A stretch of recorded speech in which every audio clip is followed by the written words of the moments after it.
Hi friends, అసలు golf ఎలా ఆడతారో, golf score ఎలా చేస్తారో ఈ వీడియోలో సింపుల్గా తెలుసుకుందాం. ఇది హోల్ నెంబర్ 18 అనమాట. పార్ ఫోర్ అంటే 4 స్ట్రోక్స్లో మనం టీ బాక్స్ అంటే స్టార్టింగ్ ప్లేస్ నుండి ఫినిషింగ్ ప్లేస్ లోపల కంప్లీట్ చేసేయాలి. పార్ 5 అంటే 5 స్ట్రోక్స్లో కంప్లీట్ చేయాలి. పార్ 3 అంటే 3 స్ట్రోక్స్లో కంప్లీట్ చేయాలి. అది ఎవ్రీ హోల్కి డిఫరెంట్ డిస్టెన్సెస్ ఉంటుంది.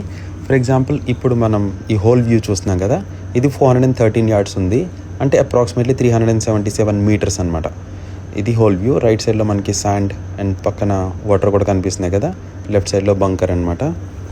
సో ఇప్పుడు మనం హోల్ స్టార్టింగ్ పాయింట్లో ఉన్నాం. సో దీన్ని టీ బాక్స్ అంటారు. 2 బ్లూ మార్కర్స్ కనిపిస్తున్నాయి కదా, సో దీని మధ్యలో బాల్ పెట్టుకుని టీ ఆఫ్ చేయాలి. అంటే ఫస్ట్ షాట్ కొట్టాలి. కొట్టిన తర్వాత బాల్ ఎక్కడైతే ల్యాండ్ అవుతుందో అక్కడ నుండి సెకండ్ షాట్, థర్డ్ షాట్ ఇట్లా కొట్టుకుంటూ వెళ్ళాలి.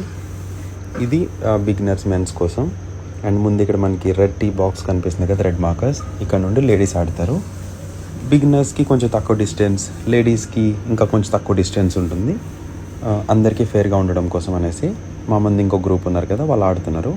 ఇది శాండ్ రైట్ సైడ్లో ఇట్లా వేస్ శాండ్ ఉంది. తర్వాత మనం ఇలా ముందుకు వెళ్ళినట్లయితే ఫస్ట్ మనకి ఇక్కడ థిక్ గ్రాస్ కనిపిస్తుంది కదా, లాంగ్ థిక్ గ్రాస్, దీన్ని రఫ్ అంటారు, రఫ్ ఏరియా. అండ్ నెక్స్ట్ కొంచెం ముందుకు వెళ్తే రైట్ సైడ్లో మనకి ఇప్పుడు కనిపిస్తుంది కదా, సాఫ్ట్గా కొంచెం స్ట్రైట్గా ఉంది కదా, అంటే హైట్ తక్కువ ఉంది గ్రాస్, సో దాన్ని ఫేర్వే అంటారు. సో తర్వాత మనకి ముందు వాటర్ మళ్ళీ కనిపిస్తుంది. అండ్ ఇది శాండ్ ఏరియా.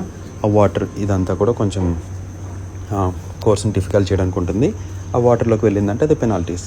సో తర్వాత ఇది మనకి బంకర్ ఉంది కదా, ఇది శాండ్ పిట్లా ఉంటుంది అనమాట, లాంగ్గా. దీంట్లోకి బాల్ వెళ్ళిందంటే అది కూడా కొంచెం కొట్టడానికి టఫ్ ఉంటుంది. సో ఇవన్నీ కూడా ఎందుకంటే కోర్స్ని డిఫికల్ట్ చేయడం కోసం.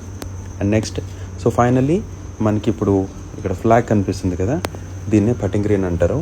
మనం ఇక్కడికి వచ్చిన తర్వాత బాల్ని లాస్ట్గా ఫైనల్గా ఈ పట్టింగ్ గ్రీన్లోకి బాల్ని కొట్టాలి.